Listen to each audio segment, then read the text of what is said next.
The 618th edition of the Four Corners podcast starts right now. This is the Four Corners podcast.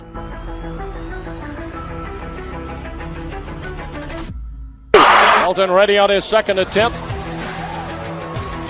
That one is no good. They battle for it. Loose ball. Recovered Marvin. He scores. 17 seconds left. And he was fouled. Here we go. Lawson with a runner. No. The rebound. Hansbrough at the gun. Got it.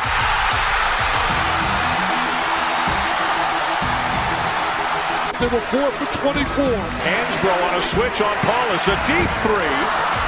And Green rips down the rebound in traffic. 4-on-1. What a great job. What a terrific job in transition. I mean, you couldn't plan that any better as a coach. Tipped away by Johnson. It's loose. Page. Johnson. They're dancing in the aisles. They're high-fiving. They're celebrating. They're going bananas on Franklin Street. Pass to Britt, 15 seconds to play. Up high to Page, gets a screen from Meeks. Page driving in on the left, high off the glass for two. Louisville with 7 seconds. Jones has it, goes left corner, Black's here for three. Back iron, 1 second to play. Stick up, no! Carolina wins it! The Tar Heels win it! 72-71. 6 seconds to go. Pinson comes front court. Pinson to May for the win. Got it! Luke May! He got it! 0.3 of a second! Luke May gives Carolina the 75-73 lead.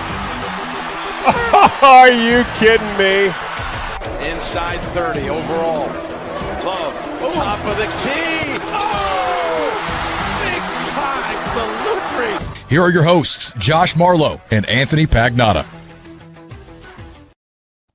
Hello and welcome into another edition of the Four Corners podcast. We are powered by Carolina Electrical Services. Josh and Anthony here with you guys on Thanksgiving Eve, here to get you set for Carolina's matchup with Michigan State. That game will come your way on Turkey Day, 4:30 p.m. over on Big Fox. That's where you can find Carolina and Michigan State as they compete in the Fort Myers tip-off event. And we're here to preview that game. We'll tell you everything you need to know about Michigan State. Look at this game from Carolina's perspective. Give our keys to the game, make our game picks, and so much more. But we start every edition of the pod, as we always do, with the pod thought of the day. We go to legendary UCLA head coach John Wooden for that thought, which is, quote, "You can't let praise or criticism get to you. It's a weakness to get caught up in either one." End quote. This is basically the adjacent to, whenever Hubert Davis talks about that, I think it's a proverb that he gives the team to pretty much, ignore all sideshow distractions, ignore the outside noise, whether it's good or whether it's bad. And right now it's a lot of good for Carolina. Carolina's 6-0. They've got one of the best, defenses in the country. They've got one of the best freshmen in the country. And they're learning how to win with pretty much a brand new roster. And so, this time a year ago, it was negative. And I felt like that team got caught up in the negativity, and it carried over throughout the rest of the season.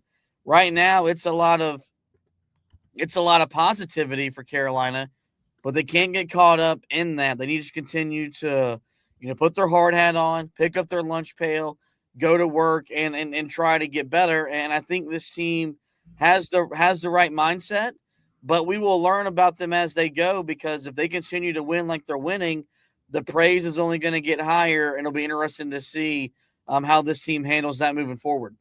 Yeah, I think you're 100% right. I think this group, really, last season I said it. It was a group that lost a lot of confidence, and then I think really read into what people were saying about them and believing that after Maui, this team really was in trouble when you didn't really have to be in trouble. You could have turned it around from that point forward, but it never felt like Carolina was able to get their footing back beneath them. in this game, in this circumstance. And I think going into this game, Carolina is 6-0. You're right, for the first time since they last won a national championship. And I mean, look, there's not a ton. The good news is there isn't a ton of hype to read into because, I mean, yeah, there are some people that are talking good about them, especially Carolina fans. But the national media is talking about the fact that their only significant win is over Kansas. And we don't really know how good Kansas is going to be. So for this group, there are still doubters. And I think that's what really can fuel these guys as they go into this game against Michigan State, a team that it feels like a lot of people believe in after what they did against Kentucky. That there are a lot of people that look at this Michigan State team and feel like this is a group that's going to be able to get at least back to where they were last year in the NCAA tournament, if not even further. So I'll be interested to see how they come out, handle this game against Michigan State, where I think the expectation is that Carolina is going to have a chance to win the game. I don't know if many people in the national media are going to be picking Carolina to win this game. So even with this successful start, it still feels like there's stuff there that can fuel Carolina for a game like this. Yeah, and really the next 3 games are going to determine really where this pod thought is. Is it praise? Is it criticism? Because you've got Michigan State, obviously. You come out of that game, you go to Kentucky for the ACC SEC Challenge. You go back home and you see a Georgetown team from the Big East that looks primed and ready to maybe make a return to the NCAA tournament for the first time under Ed Cooley. And so how Carolina does can either add to the praise that they've got here early on, but if Carolina struggles and goes 1-2, God forbid 0-3, then there will be criticism that'll be hurled their way and mainly the way of their head coach. So I think a really good pod thought of the day for just where Carolina basketball is at today. We'll set the scene now for the matchup with Michigan State. Carolina is 13-5 all-time against the Spartans, even though they lost to Michigan State last year, 94-91 in the Maui Invitational. And what was a great game, but it was kind of the first of many great games that Carolina would play, but fall just short. And outside of that, they met 2 years ago. Carolina beat Michigan State in the second round of the 2024 NCAA tournament on their way to, or 2023 NCAA tournament on their way to the Sweet 16 that year. And then even more tournament history, of course, Carolina beat Michigan State back in the 2005 Final Four and the 2009 National Championship. This is the 13th time they've met on a neutral court. Carolina is 9-3 in the previous matchups. And another interesting tidbit, this is now the 13th different city which Carolina and Michigan State have played in.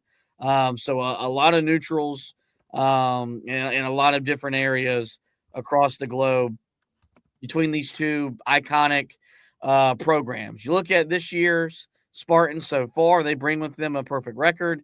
They are 6-0 and currently ranked 11th in the AP poll. They have 2 wins over then ranked number 14 Arkansas and then at the time number 12 Kentucky. They have 4 players that average double-figure scoring, led by Jackson Kohlers, 15.3 points, 9.5 rebounds, 1.5 assists. He's shooting 55% from the field, 46% from 3. Cohen Carr averages 11.2 points, 5.3 rebounds, 2.5 assists. He shoots 52% from the field, 36% from 3. Jeremy Fears Jr. averages a double-double with 10.8 points, 3.7 rebounds, 10.2 assists, and is shooting 43% from the field, 44% from 3. And you got Carson Cooper, the last guy to average double figures. He averages an even 10 points per game, 5.8 rebounds, 1.3 assists. He is shooting 57% from the field. As a team, how about this? They average 21.4 assists per contest, which is 4th most in all of college basketball. You look at their KenPom ranking, they're 17th in KenPom overall. They have an adjusted offensive efficiency rating of 117.6, which is 49th in the country. But their defensive rating is 93.9. That's good enough for 8th in college basketball. right now we still got to see what Kansas ends up being and what Kansas will look like as the season does move forward. But looking at Michigan State and some of the wins that they have already on the season against, NCAA tournament competition, 2 quality programs from the SEC, you look at their metrics, this data would suggest that this is the best team Carolina has played so far this season, and the Heels are going to have their hands full with them on Thursday afternoon. Oh, yeah. This is, I mean, when you look at it, I really think this is the toughest matchup that Carolina has in the non-conference. And I get it. You have to go on the road to Kentucky, but you look at what Kentucky has done defensively in their 2 biggest games. They have been taken advantage of. And I think that's something that Carolina is going to be able to do. This is the most well-rounded team. So maybe it's not the best team, but it's the most well-rounded team that Carolina is going to face. This is a good defensive team. And then offensively, it's a team that, has multiple guys that can score the ball. I mean, there's guys that can score it all over the floor. There's guys that can pass it all over the floor. And so Carolina's got to be aware of that because, this is a team that averages 21.4 assists per game. They also average just 11.5 turnovers per game, which, it's 115th in the country. It's not anything overly spectacular, but at the same time, it is, pretty amazing that for a team that passes the ball as much as they do, they've been that successful. Good team on the glass, 43.2 rebounds per game, which is 32nd in college basketball. That's one of the toughest, if not the toughest, rebounding team in terms of the pure numbers coming in that Carolina's had to face this year. So, I mean, look, I like some of the matchups that Carolina has against them. I really think you couldn't really ask for a better matchup on Jackson Kohler than what Caleb Wilson brings to the table as such a versatile defender. I think that certainly is going to work out for Carolina. Carson Cooper going up against a guy that's very similar to him and Henry Vasar. It's a very similar build for both guys. So I think both of those guys, really they're tall guys that people probably question at times whether or not they can handle physicality. We'll see how Vasar handles matching up against someone that's very similar in his body style and everything like that. Sort of saw that a little bit against Flory Badunga, and I thought he did a really good job. Now, can he do the exact same thing in this game? That's the thing, is that there's so many things that this team does well. And the crazy thing is that this is a team that, if you go back to that Arkansas game, that's what's so weird when you compare their 2 biggest wins. The Arkansas game, they could not hit a shot from 3. They had 1 3 that they made the entire game, still won the game. And then you go to the Kentucky game, and they were hitting everything that they looked at from 3. So you don't necessarily know what team you're going to exactly get, but I can tell you, you've got some guys that can score it, and you've got an incredibly, incredibly explosive player in Cohen Carr, who is tremendous. I mean, this dude is, someone that I don't think, if you haven't watched Michigan State so far this year, you may have seen some of the highlight dunks that he's had. If you're not familiar with his game, this dude is an incredibly explosive athlete. I mean, on a similar level to what you see from Caleb Wilson. So Carolina's got to be aware of that when they get out in transition. That's going to be what he's going to be looking to do. And we'll see how they handle all of this athleticism, all of this scoring talent that Michigan State has, along with the test that it will give them on the defensive end of the floor as well. The interesting thing about Michigan State is they play a lot like Carolina does. You're going to see 2 bigs on the court a lot that will run a high-low game, but they also can step out and shoot the 3. They want to run off of misses. They want to get Cohen Carr out in the open floor. He's an explosive athlete. He is to them what Caleb Wilson is to us. When he elevates and he goes up, there's just a lot of oohing and ahhing because he's as explosive a player as there is in college basketball. And they've shot it well, really, in one game. This is not a team that has shot it great like they maybe think they can be. What's something we've talked about with Carolina is we haven't shot it the way that we think we can do, but we did the other night against St. Bonaventure. Styles make fights, and I think this one on paper suggests that it's going to be a 40-minute, probably 2, maybe 2.5 hour brawl between 2 teams that I think are really trying to cement themselves here in the first month of the season as legitimate threats to win a conference championship. and maybe threats to get to the second weekend and deeper, into the NCAA tournament. You look at this game from Carolina's perspective. Carolina is also 6-0, and the Heels are ranked 16th in the AP poll. Carolina 5-0 at home. Just haven't played the one game away from Chapel Hill. That, of course, was the win on Tuesday night against the Bonnies.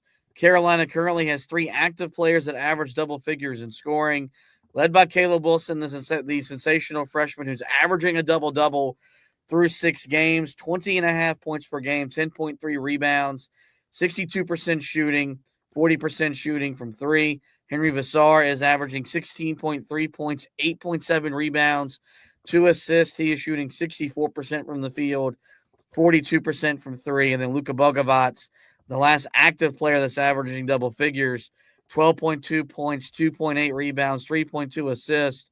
He's shooting 39% from the field, 34% from 3.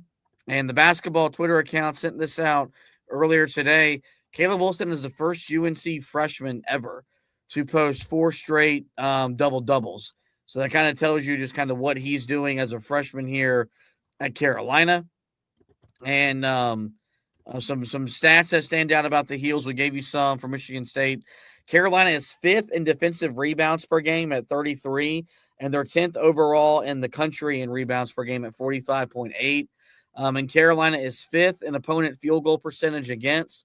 Opponents are shooting just 34% from the field against Carolina. And they are first in an opponent 2-point field goal percentage. Teams are shooting just 34% against Carolina from inside the 3-point line. You look at Carolina's KenPom rating, they find themselves sitting 21st in KenPom overall. Their offensive rating of 118.9 is 37th. Their defensive rating of 97.8 is 19th. So they're a top 20 defense according to KenPom. And we kind of talked about this earlier. You know, usually you got to be top 30 in both if you're a legitimate national title contender. I think Carolina will get into the top 30 offensively once they get Seth Trimble back and they kind of get everything ironed out. But there's no doubt about this is a top 30 defense in all of college basketball when you look at just basic statistics, and then you look at some of the advanced metrics. Some people maybe use Torvik. I will always default to KenPom, and KenPom I think is pretty good of where Carolina is right now after, as I mentioned, that 6-0 start, the first 6-0 start since the last time Carolina won the national championship. Speaking of the last time Carolina won the national championship, that was the last time Carolina played in an event during the Thanksgiving holiday and went undefeated. Did not suffer at least one loss. And that could be, Carolina, of course, was in Maui last year. They've been in the Battle for Atlantis.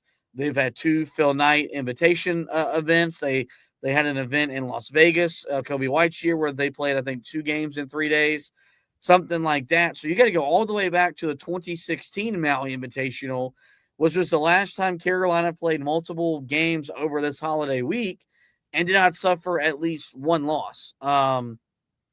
And, when that team went undefeated or when they won Maui, that was really when we thought, okay, maybe this team could be better than we thought that team was going to be, because that team did not have national championship aspirations. But once they won Maui and they defeated some of the teams that they did, it appeared that they could go on to win a national title, which they could. When you think about the fact that it's been almost a decade since Carolina has played in an event, something like this, and has not gone undefeated, it's kind of unfathomable because you're just so used to seeing Carolina win. But this kind of points back to something Jones Angels talked about here early on in the season where, Carolina is going to play in these marquee matchups and they're going to go challenge themselves, but they've lost a lot of them. They haven't won as many as obviously they would have liked to, or we would have liked them to do so as fans. We knew the first game was more of a gimme, although St. Bonaventure did hold, they did prove to test Carolina for about 20, 25 minutes or so. But we've been looking at this matchup ever since this field got set. And now you got two top 16 teams prepared to do battle on a neutral floor. What would it mean for Carolina if when we sit down Thanksgiving night, 8:30, we've had, 3 plates of food, 2 helpings of dessert, and watched a lot of football, but we get on a basketball podcast, what would it mean for this team to have gone 2-0 during their week at Fort Myers? Well, it would be massive. I mean, you're talking about them picking up a quad one win that I think, unless something stunning happens, is going to remain a quad one win for them as they get towards the NCAA tournament. And that's the mindset that you've got to be in with where Carolina has been at the last few years. But I also think that it could be the jumping off point in their minds towards saying we are a team that can win the ACC this season. We are a team that can potentially be a 1 seed in the NCAA tournament. We are a team that can get to the Final Four. I think that's the type of game that is on hand here for Carolina, because as I said, I think it's their toughest non-conference matchup. So if that is the case and you pick up a win in this event and close it out 2-0, well, then all of a sudden you're looking at this and saying, this is one of those moments for Carolina, when they had a chance to beat one of those good teams in the non-conference and they were able to do it. I think the other thing that we have to, really stress is that if Carolina is to lose this game, it's not the end of the world. I know people are going to say that it is the end of the world, but I think that's something that we have to really put into perspective, is that it's not necessarily a season-defining loss. And I hope that's the mindset that these guys are taking as well, as long as it's hard fought. If it's one of those games where Carolina comes out for some reason and gets blown out, if they get blown out in a similar way to how Kentucky got blown out against them, well, I mean, look, one of two things could be true. Either Carolina, could be in a little bit of trouble in terms of, what exactly their ceiling is. I think we would find that out over the next couple of games, what Carolina actually was. Or it could just mean that Michigan State is a really, really good basketball team. But winning this event would be huge for Carolina. I think that would really solidify the fact that they are the best, that they are one of the better teams in the country this year. They would have 2 really strong wins. I mean, you could say whatever you want about that Kansas team. That Kansas team has gone to the Players Era Festival and they've won 2 games so far. I don't know. I don't know if they're playing now or who they play later tonight, but I mean, if they, that's still a really formidable basketball team, even without Darren Peterson. They've had guys that have stepped up. So, I think they actually play Tennessee tonight. So that'll be a good test. If they win that game, then I think, man, you're talking about that win for Carolina looking really, really good. And I don't think that's completely off the table. It's a difficult thing to do because Tennessee has been so successful, but I do think that it is possible that Kansas is able to win that game. So, I mean, to have 2 signature wins like that and to beat a team that I think will probably make the Elite 8 this year, if not make it to the Final Four, especially with Tom Izzo getting down to what we would think is one of his final seasons. We thought last year with some of the emotion that he showed, that might have been his final season, but maybe this is one last run at it. I think that it's going to be important for them to make a deep run. They probably will make a deep run this year. And so this would be a huge, huge victory for Carolina, not only with the quad, in terms of the quad formula and everything like that, but also in terms of the confidence that it would build for this team overall. That's the most important thing, is that it would just give this group another thing in their back pocket to continue to build confidence and as they continued their ascension, because Carolina is not a finished product. This is a team that I still think is scratching the surface of what they can be, because they're without their best perimeter defender and without a guy that would make the game easier offensively for your 2 big men, that of course being the injured guard Seth Trimble. And so you get 2 wins like this, it quiets the noise around Hubert Davis. And it could really just be something that they can build off of. Because, what's interesting, 2 years ago when Carolina, won an ACC regular season title, they got a big win over Oklahoma and the Jumpman that everyone really said was kind of what vaulted them. But I thought what really got Carolina going was that how they competed against a UConn on a neutral court, and they played Kentucky in a knockdown, drag-out game as well. The problem is those were losses. And so I hear what you're saying. If Carolina loses, it's not the end of the world, and we're not going to treat it as such. With that being said, when Jones talks about the frustration of Carolina playing in these games and losing them, he's talking to me because I love playing in big games. Who doesn't? Who doesn't love being on a stage where, tomorrow people are going to have two screens out at 4:30 because you're going to watch the NFL, you're going to watch the Cowboy game, but Carolina, Michigan State are playing. It's going to do a pretty big number.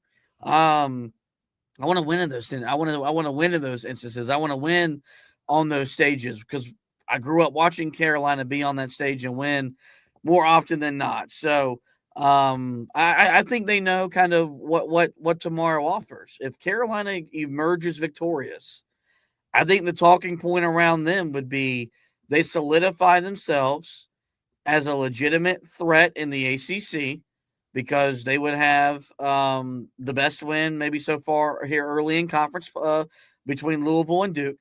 And I think they would cement themselves as a contender for the national championship. And I think that was kind of maybe our goal when we were looking back at the preseason about what we wanted to accomplish in the non-con was to win the games, but also send a message, send a statement, and Carolina can do that in a big way tomorrow afternoon. Let's talk about how they can do that. Let's get into our keys to the game before we make our predictions. The first thing, and this is pretty easy, they got to limit the first half turnovers. This is, as much as Carolina was able to turn it over against Kansas and overcome that, that was in large part because you were at home and you did so many other things well that you were able to overcome your turnover issues. You're not always going to be able to do that. There's going to be, there's going to be an instance where you turn it over, but you don't rebound it as well. And that was what kept Carolina in the game against Kansas was the way they were on the glass. This is a better rebounding team than Kansas. This team's much more physical. They got more size. I don't know if you can do that. And look, there's something to be said about Carolina turning it over in the first half and limiting those turnovers in the second half. But this is not a team you want to turn the ball over against because that gets Cohen Carr in the open floor. And we're not exaggerating. I mean, he's got some Zion in him where he's explosive in transition. He's must-watch television in transition. We saw against Kentucky because that game was up and down. They love to shoot transition threes, and it overwhelmed Kentucky. They hit a barrage of them on their way to that blowout victory. If you're turning it over, they might have 3-on-2s, and instead of taking it to the rack for a layup, they'll kick it out and take a three, and those can be those can be back-breaking. You're going to turn the ball over, but I don't know if it's the best thing if they come out and have double-digit turnovers in the first half, because unless they shoot a blistering 60-some-odd% on the other possessions where they don't turn it over, that would suggest to me they'd probably be facing a double-digit deficit at halftime. And not saying that they can't overcome that, but it would be a really hard thing to ask this team to do on a neutral court.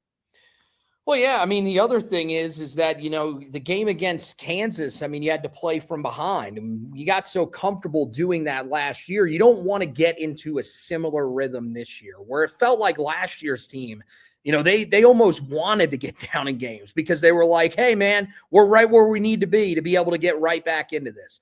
Of course, I'm joking. They wanted to start games better. But, I mean, yeah, that's something that you have to be able to do against this Michigan State team. Because as we mentioned, Michigan State's not a team that's going to turn it over a ton. They pass the ball a lot, probably as much as anybody in college basketball because of how good their ball movement is. I mean, they're not a team that's going to turn it over to you a ton of times. So, yeah, if you give up a bunch of turnovers, you give that ball away so many times, I don't know that you're going to necessarily be able to climb back into the game in the second half because you're forcing them into a bunch of mistakes. So that makes it difficult for you. Then all of a sudden it turns into a game where you have to shoot the lights out in the second half, which you did against Kansas. But can you count on that against Michigan State, against a team in Michigan State that, by the way, is better defensively than Kansas was? I don't think you can do that. So you have to be able to take care of the ball. I mean, that's the reason that teams have been in games so far in these first halves. I mean, you go back to the game against St. Bonaventure last night. That was the main reason that St. Bonaventure was in the game. Yeah, they had some offensive rebounds that went their way as well, and they ended up finishing some second chance opportunities. But other than that, it wasn't that they were shooting great. It was that you were giving them extra possessions with the basketball because you were just turning it over so often. So, I mean, the thing is I know who everybody is going to point to in this. And it's so easy, to blame the point guard as the reason why Carolina is turning the ball over a lot. Kyan Evans had 2 of the 11 turnovers in the first half. The guys who have been the issue are really some of your best players. It's your big men that are having trouble at times holding on to the basketball. It's Jaron Stevenson who's having trouble holding on to the basketball. They've got to do a better job of that in this game. I think one of the things that really bothered Carolina in that game against St. Bonaventure, what led to some of the turnovers, was the double team that Caleb Wilson saw. That led to a couple of turnovers from him. If they throw that at him in this game, he's not going to be completely off put by that. He shouldn't be, because he saw it in that game against St. Bonaventure. So I think that certainly could help. I think, Kyan Evans coming off a game where he turned the ball over 4 times, can't imagine that he's happy with himself there. So he's going to be looking for a bounce back performance. That could probably help Carolina as well. So I expect they'll do a better job of holding on to the basketball. But how good of a job can you do against a Michigan State team that isn't going to turn it over that much? That's the question. Yeah, and, you mentioned Caleb Wilson, and he saw the double team, and what made, I think, it a little bit longer for him to adjust to was the way that St. Bonaventure doubled him, because sometimes they, some coaches use they double off the post, which means both their big men or the 4 or the 5 go double. Sometimes they drop the guard down there, and so it made it difficult for him to feel that double team. But by the middle part of the second half, he had a much better job anticipating it, knew where it was coming, and knew when to either spin out of it or, when to pass. The ball gets swung around the perimeter. Carolina got open threes. He needs to be, practicing every day in the gym how to handle double teams, because with what he's doing, there's not going to be a game moving forward, especially against power conference competition, where he's not going to be doubled, especially against a team like Michigan State that has the size and the length that they do. The second key I wrote down is Carolina's got to win the point guard battle, and that's asking a lot because, Jeremy Fierce Jr. is he's really good. He's averaging a double-double at the collegiate level with points and assists, not with points and rebounds. And I think it's important to stress this all can't be on Kyan Evans. This has got to be Kyan Evans and Derek Dixon. We need to come out of this game saying that Carolina's duo at point guard played even with what Michigan State's point guard did. Because in my mind, if you play even with him, that's just as much as winning.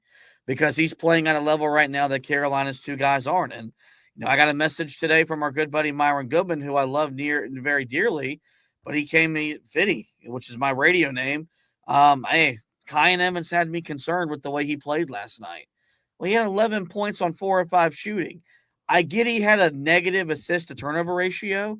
If I got it correct, that was the first time he had posted that all year long. And he had to overcome some foul issues as well. And if you want me to be honest with you, I thought the 4th foul he got called for was crap. I thought it was weak sauce. But I'm not an official. So my opinion is pretty much like Joey Tribbiani said in Friends, it's a moot point. It's a cow's opinion. But he didn't play bad. Like, I came out of the North Carolina Central game saying I want him to be more aggressive, was more aggressive against Navy, took 9 shots, 1 of 8 from 3, didn't want to complain. The other night, that was 4 or 5, and took the right threes that he needed to take, and he made him. But you're going to need Derek Dixon to play the best game he's played so far of his young career. And I think he's capable of doing so because he's been really impressive. He's been really sharp in his young and his brief Carolina career. But those two guys together, are going to have to play at a level that equals the impact of the game that Fears Jr. has. And I know that we're asking a lot, but when you're playing on a neutral court against a top 15 opponent, guess what? That game is going to have an NCAA tournament type of feel to it. What determines NCAA tournament games? It's guard play. Carolina is going to need their guard play to be the best it's been so far this season.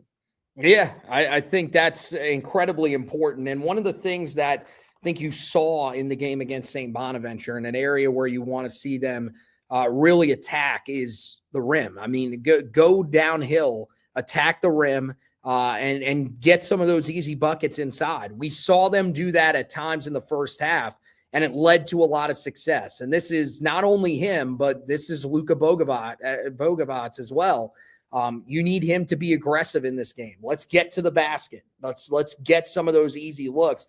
Don't settle for the shots on the outside, because even in the game, against St. Bonaventure, only shot 18 threes in that game. You made 8.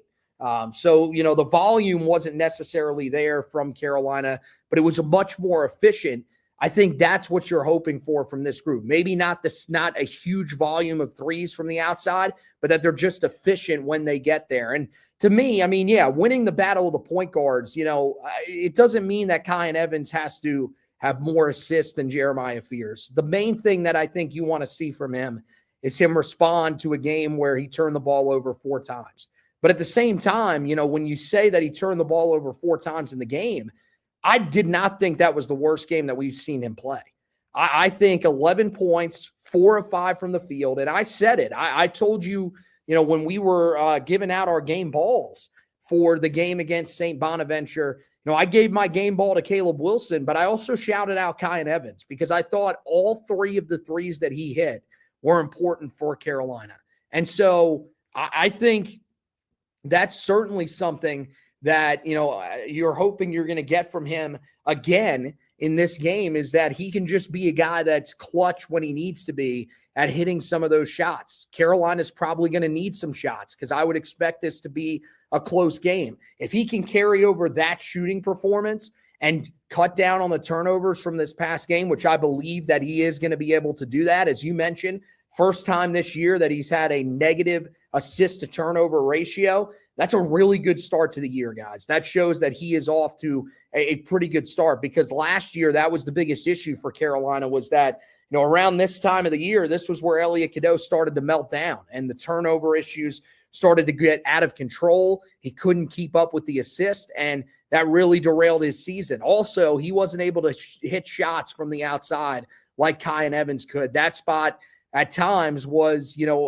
pretty much a dead spot on the floor for Carolina from the perimeter. And so now you've got a guy that's able to hit shots from out there. It looks like that's where he's most confident in taking shots, is from the outside. And so I think you just need to see a few go down from him. As long as he matches the type of production scoring-wise that he had the other night, I think Carolina will be perfectly fine. It's just can't take care of the basketball just a little bit better, and you'll put together one of your better performances that you've had this season. The last thing I wrote down, key to the game, was make the ball stick. When you're in defense in the half court, that assist number is mind-boggling. To see a team average over 21 assists, but it speaks to how unselfish they are. Of course, a big part of it has got to do with Fears, who averages nearly half of their assists per game. But what Michigan State does is the way they move the ball inside out, high low, one side of the court to the other, is they get the floor unbalanced, they get opponents chasing, and it just creates creases for them to drive it, or quality looks from the outside. A lot of able to drive and dish, so on and so forth. This will also be the biggest team that Michigan State has seen, considering the fact that Carolina's starting 5 is all 6'3" or taller, and their positions 2 through 5 are all 6'6" or taller. 3 through 5, all of them 6'10" or taller. That needs to, or I think 6'8" and taller. I always get Wilson's size mixed up. Regardless, he's tall and long as crap. That needs to be impactful. It starts with ball pressure. You need to put pressure on the ball And this should be a game where I think Carolina can extend its defense and really try to make Michigan State try to operate 30, 35 feet, away from the basket. But you got to be active. You got to get your hands in passing lanes, and you got to be doing everything that you've been doing defensively, but to the best of your ability, to the best that we've seen so far this season. Because if Michigan State moves it and they get you rotating, they get you chasing, they're going to score. And I think it's going to happen. They're a good offensive team. They're well coached. So we need to be prepared for it to happen. But you look at what happened with Kentucky and why they overwhelmed them. They never found their footing defensively. They never put pressure on the ball. They never got balanced defensively, and they were rotating, and they were out of position, and it left the floor unbalanced, and it led to wide open threes, driving lane, so on and so forth. And so I'd like to see Carolina pick up full court.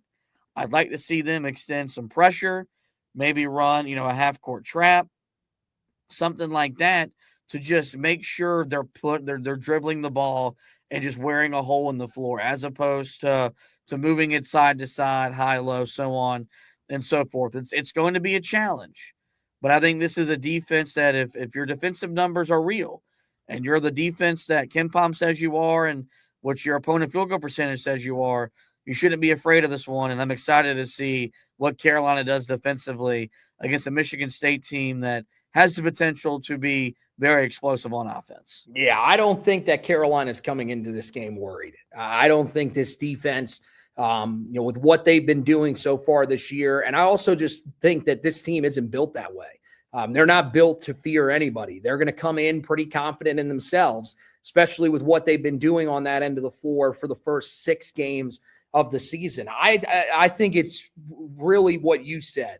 You need a game plan from Hubert Davis where he's putting a little bit more pressure on the ball. Throw some different looks at them, because they've seen what your base defense is, what we've seen in the half court really throughout the season. Now, this is the chance to throw some new stuff at them and really get them off the mark early, and rattle them a little bit. You go back and you see how much they pressured in the game against Winston-Salem State. I think that was a point by Hubert Davis to say, hey, if we need to do this in certain games this year, we're going to be able to do that. And so I hope that this is one of the games where we see that. Again, I've said this for years now when we've talked about this, about extending the pressure and everything like that. You don't necessarily have to do it the entire game, but give it to me in certain areas of the game where, hey, if Michigan State ends up going on a little bit of a run, but we hit a basket, okay, let's put a little pressure there. Let's change the looks that they're getting. Even if they don't go on a run, just change the looks that you're throwing at them. And so, yeah, I mean, I think that would be great to see that full court pressure that we've seen at times this year. That half-court trap, as you talked about, very successful when Carolina has used it in years past. Let's see a little bit of that here in this game, especially with Fears, get the ball out of his hands and make someone else have to make a pass. I mean, yeah, Fears is, a guy that's having an amazing season, and the rest of the roster can pass well or at a pretty high rate as well.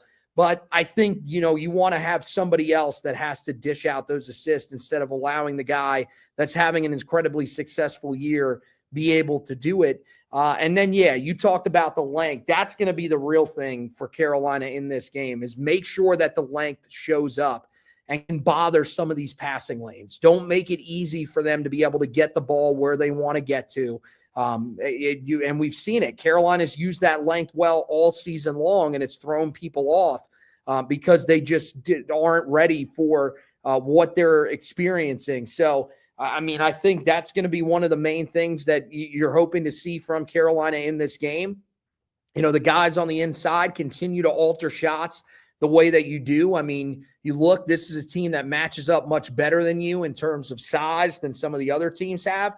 But at the same time, I still feel like you're going to be able to alter some of the shots that they put up. So we'll see. That's going to be a big thing for Carolina in this game, going up against Jackson Kohler and Carson Cooper on the inside. But make sure that You continue to defend without fouling, which Carolina has been very successful at doing this year, and that you're contesting some of those shots at the rim. Make them have to make shots from the outside, because it's not that they're a bad team from the outside. They're not horrible, but they certainly aren't great either. A team that's shooting just 32.8% from beyond the arc, which is 213th in the country. I think you'd rather them play from out there than give them some easy looks on the inside. And I think that's going to be what Carolina is able to do in this game against Michigan State. And probably the other stats to monitor, battle of the boards. Carolina averaging 45.8 rebounds per game. Michigan State 43.2. Whoever controls the glass controls the tempo. Both teams want to run, but albeit Carolina wants to play a little bit faster. It's time to make our predictions for this game. And according to ESPN Bet, Carolina has a 41.5% chance to win. That's according to ESPN's analytics. According to ESPN Bet, Carolina is a 2.5-point underdog in this game. I'll let you go first. Who wins the game and why? Well, look, as I said, it's the toughest game that Carolina's played. This is one that, if you look back on the season, if Carolina wins this game, this is the jumping off point, I think, for this team. This is where you really started to believe that this team can make a deep run in the NCAA tournament. Not only, make it to the tournament successfully, but make a deep run in the NCAA tournament, and that they could possibly win the ACC regular season title, or at least be in contention to win that regular season ACC title, which I think some people are still hesitant to say about Carolina at this point. I think they still look at Duke and Louisville in that top tier, and then Carolina is the leader of that second tier. This would cement Carolina in that group and would really make a statement to the rest of the country that Carolina is a really good team and could be a force to be reckoned with as the season goes along. I think, based off of what we've seen from Carolina so far this year, based off of what you saw mainly in that game against Kansas, I think Carolina is going to be ready for this moment. And I like what Michigan State looks like so far early on this season. I think they've got some explosive athletes like Cohen Carr that Carolina is going to have to contend with. This is going to be an extremely close game, but I'm getting the feeling that this is a team that could be very special for Carolina. And for that reason, I think Carolina is going to win this game. I think you'll get a big performance from the two big men on the inside. I think they'll outperform Carson Cooper and Jackson Kohler in this game. They'll be up to the task on that. And I think you're going to see a really good game again from Kyan Evans. I think he'll hit some big shots for Carolina. I think he'll hold on to the ball a little bit better in this game. You'll see some of those assists. I would say 6-7 assists, somewhere in that area.